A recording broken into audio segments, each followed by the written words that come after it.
माया और राजेश ने देखा टीना आराम से डिनर करने लगती है। कुछ देर बाद माहौल सामान्य हो गया। डिनर के बाद सब अपने अपने कमरे में सोने चले गए। टीना और राहुल ने अपनी पसंद का कमरा तो आते ही चूज कर लिया था। माया और राजेश भी अपने रूम में जाते ही गहरी नींद सो गए। आधी रात के बाद माया जब गहरी नींद में सो रही थी, उसे अपने कानों में किसी की फुसफुसाहट की आवाज सुनाई दी। माया तुरंत चौंक कर उठकर बैठ जाती है। उसने देखा राजेश गहरी नींद में सो रहा है। उसने तुरंत अपने बेड के बगल में रखे हुए एक टेबल लैंप को ऑन कर दिया और अपने रूम के चारों ओर गौर से देखने लगी। मगर उसने देखा कि उस कमरे में उसके और उसके पति के अलावा तीसरा और कोई मौजूद नहीं था। तभी उसके कानों में किसी के कदमों की आहट सुनाई देती है।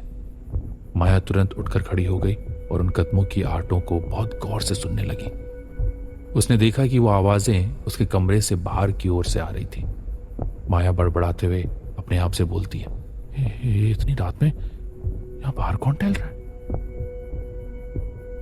माया अपने कमरे का दरवाजा खोलकर धीरे धीरे कदमों से बाहर आ जाती है। मगर उसने देखा कि बाहर कोई भी नहीं था।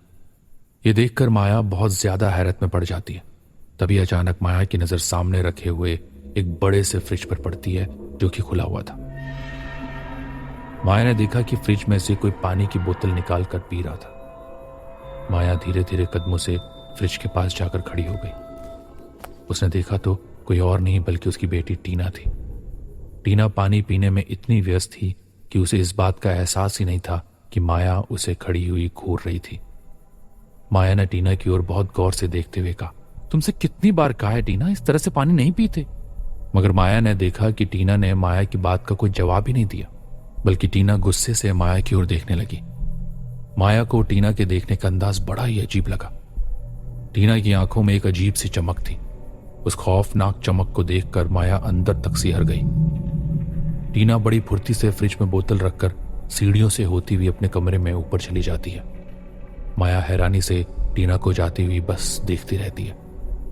पता नहीं क्यों माया को यह सब कुछ बहुत अजीब सा लग रहा था। उसे ऐसा लग रहा था कि जैसे वो उसकी बेटी थी ही नहीं।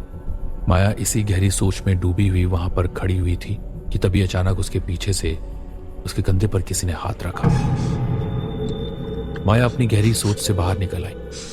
उसने जैसे ही पलट कर देखा तो उसके सामने उसका पति राजेश खड़ा हुआ था। वो उसे देखकर मुस्कुरा रहा था। राजेश ने मुस्कुराते हुए माया से कहा, क्या हुआ, इतनी रात में यहां ऐसे क्यों खड़ी हो गई तुम? माया ने एक ही सांस में सारी घटना राजेश को बता दी। माया की बातें सुनकर राजेश अजीब से अंदाज में मुस्कुराते हुए बोला, माया, जरूर तुम्हें कोई वहम हुआ होगा, चलो अब सोने चलो। इतना बोलकर राजेश फुर्ती से बेडरूम की ओर चला गया। राजेश के इस तरह के बर्ताव से माया बेहद हैरान रह गई। वो अपने पति राजेश के स्वभाव को अच्छी तरह जानती थी। अपने पति का इस तरह का स्वभाव देखकर माया को थोड़ा गुस्सा आया, मगर उसने सोचा कि कल इस बारे में जरूर राजेश से बात करेगी। अभी रात बहुत हो गई है, उसे सोना चाहिए। माया धीरे धीरे कदमों से अपने बेडरूम की ओर चली जाती है, मगर उसने देखा कि राजेश गहरी नींद में सो रहा है। माया थोड़ा चौंकती है, लेकिन फिर बिस्तर पर लेट जाती है। बिस्तर पर लेटते ही माया नींद की गहराइयों में कब चली गई उसे खुद पता नहीं चला। अगली सुबह ब्रेकफास्ट के दौरान माया ने टीना की ओर देखकर कहा, कल रात तुम्हारी बदतमीजी पर मुझे गुस्सा बहुत आया था टीना, लेकिन पता नहीं मैं क्या सोचकर बर्दाश्त कर गई।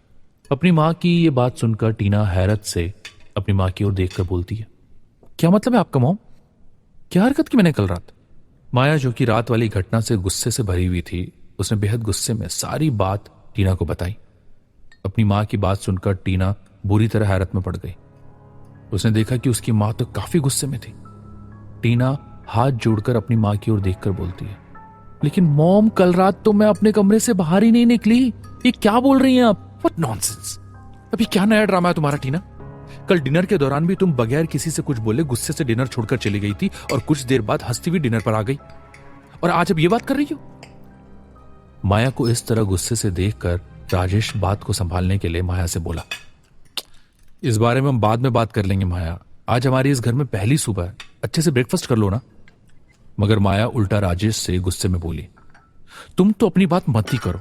कल रात जब मैंने सारी बात तुम्हें बताई तो तुम मुस्कुराकर कमरे में चले गए और तुरंत जाकर गहरी नींद में सो गए। माया, ये क्या बातें कर रही हो तुम? रात में मैं कमरे से बाहर कब निकला और तुमने मुझे क्या बात बताई?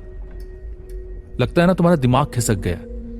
तुम्हें आराम की जरूरत है। कल शायद तुम खुली आंखों से कोई सपना देख रही थी। Please chill. लेकिन राजेश। माया चिल, अब बात को यहीं खत्म कर दो प्लीज, और अपना मूड सही करो। ब्रेकफास्ट के बाद हम सबको चर्च जाना है, ओके? राजेश के कहने पर माया चुप हो गई। कुछ देर बाद माहौल थोड़ा हल्का हो गया। वो सब नाश्ते के बाद चर्च चले गए। चर्च में प्रेयर खत्म होने के बाद जब माया और उसका परिवार कुछ देर चर्च में ही बैठा रहा, तब चर्च के फादर डिसूजा मुस्कुराते हुए माया के परिवार के पास आकर खड़े हो जाते। उन्होंने कहा, आप लोगों को मैंने पहले कभी नहीं देखा इस चर्च में। लगता है मनाली में नए आए आप लोग। जी फादर, हम कल ही यहाँ शिफ्ट हुए हैं। यहाँ पास में जो रिचर्ड विला है ना, वो हमने खरीदा है। रिचर्ड विला का नाम सुनते ही फादर के चेहरे के एक्सप्रेशंस अचानक बदल जाते हैं। अब उनके चेहरे पर मुस्कुराहट की जगह एक डर दिखाई देने लगा था। उनकी आंखों में खौफ के साए लहराने लगे। फादर डरे हुए अंदाज में उन सबको बहुत गौर से देखते हुए बोले, जीसस तुम सबकी रक्षा करें। इतना कहकर फादर बहुत तेज कदमों से चर्च के बाहर निकल जाते हैं। फादर के इस रवैये को देखकर माया और राजेश बुरी तरह से हैरत में पड़ गए। राहुल और टीना को भी फादर का रवैया बिल्कुल भी समझ में नहीं आया। सच तो यह था कि माया ने फादर की आंखों में लहराते हुए खौफ के साए महसूस किए थे, मगर माया ने उस वक्त अपने परिवार के सामने कुछ भी नहीं कहा। कुछ देर बाद वो चारों रिचर्ड विला वापस पहुंच जाते हैं। राहुल और टीना कॉलेज जाने की तैयारी कर रहे थे। तभी अचानक मौसम खराब हो जाता है। ठंड बढ़ जाती है, बारिश भी तेज होने लगती है। राहुल ने टीवी ऑन करके न्यूज लगा दी। न्यूज पर आज के मौसम की ही बात चल रही थी। माया और सभी का ध्यान न्यूज पर चला जाता है। न्यूज में बताया गया कि अचानक मौसम खराब हो जाने की वजह से मनाली में आज स्कूल और कॉलेजेस की छुट्टी कर दी गई है। ये सुनकर टीना और राहुल का मूड बेहद खराब हो जाता है। वो दोनों चुपचाप अपने अपने रूम में चले जाते हैं। खराब मौसम को देखकर राजेश का मूड खराब हो गया। वो माया से बोलता है, मैं ऑफिस के लिए निकलने वाला था, मगर इस मौसम को देखकर ऐसा लगता है कि आज तो मैं किसी भी हाल में ऑफिस जा ही नहीं पाऊंगा। माया राजेश की बात सुनकर बेमन से मुस्कुरा दी। राजेश जानता था कि ये माया की फीकी मुस्कुराहट है। वो सिर्फ उसका दिल रखने के लिए मुस्कुराई थी। राजेश धीरे धीरे कदमों से माया के बेहद करीब आकर बोला, क्या बात है माया? जब से तुम चर्च से आई हो मैं देख रहा हूं तुम अंदर से कुछ परेशान और चुपचाप हो। राजेश की बात सुनकर माया राजेश की ओर देखने लगी। सच तो यह था कि माया के मन में बहुत से सवाल चल रहे थे। अब उसे रिचर्ड विला में कुछ अजीब सा महसूस होने लगा था, और फादर के इस तरह के रवैये ने माया को अंदर से बेहद परेशान कर दिया था। राजेश, कहीं ऐसा तो नहीं ना कि हमने यहां आकर बहुत बड़ी गलती कर दी हो? कहना क्या चाहती हो तुम माया? पता नहीं क्यों राजेश, मुझे अब यहाँ पर कुछ अजीब सा लग रहा है।